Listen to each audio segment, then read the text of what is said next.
what kind of guy, what kind of man, what kind of husband gives away their beloved family dog to a complete stranger who's driving by your house? But it's just a temporary giveaway, just temporary. I'll tell you what kind of guy. The kind of guy that is so wonderful and so great that he trusts everybody implicitly. The kind of guy who will go out of his way to help everybody, but shouldn't. Yep, I'm speaking of my husband.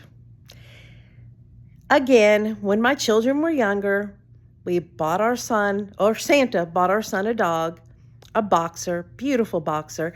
My son named him Rudolph. We gave him to him at Christmas. My son named him Rudolph.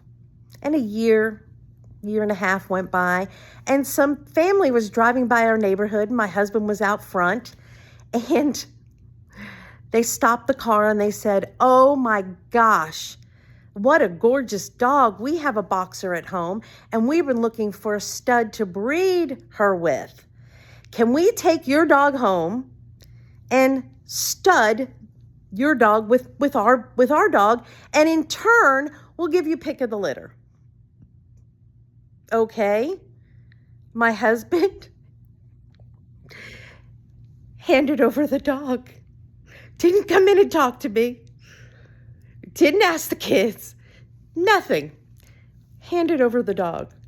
Came into the house and then told me, well, yeah, he was in hot water. He was in hot water for about 2 weeks because those people kept the dog for about 2 weeks until they saw that Rudolph and their boxer connected. You know, we're gonna make babies. Well, when they returned our dog, my husband thought he was in the clear. And I kept telling him, honey, this is a bad situation. I just don't feel good about it. I know Rudolph is back with us. Thank God you got the dog back. Thank God they didn't keep him, because you would be... But I said, I still have a very bad feeling about this whole thing. Here I go with my discernment. Anyway, 6 weeks pass, whatever, 9 weeks, whatever the gestation period is, their dog has puppies. We go to look at the puppies. We pick a puppy. We have to wait now 6 more weeks. And it's the day to go pick up our new dog. And we picked out a fawn male. Rudolph was a brindle male. And we picked out, a fawn.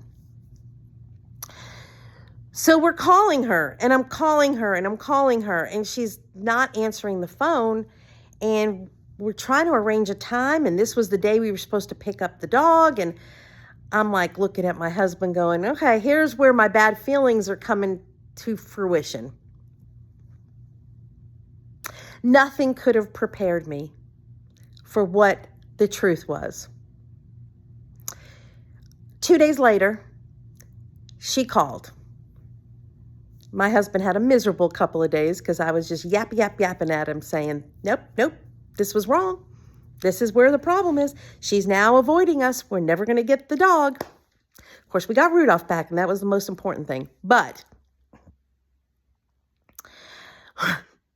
she finally calls us, and she says,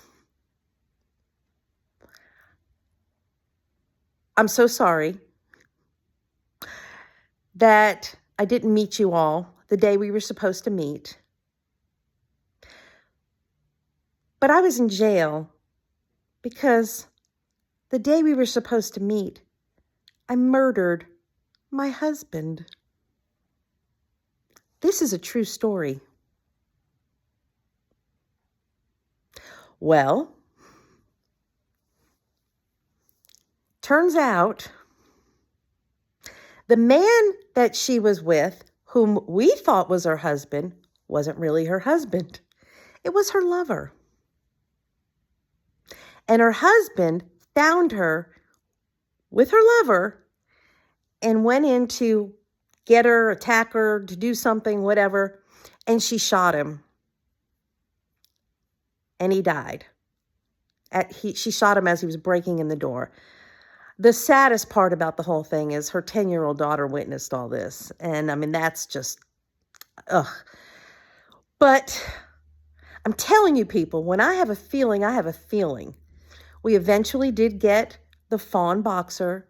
We named him Buddy. He was a wonderful companion. Both Rudolph and Buddy lived with us 12 years, and they were beloved dogs of ours. But yeah, my husband just gave away our dog to total strangers just because they asked. Don't ask him for things. He's learned better. Anyway, life is mysterious.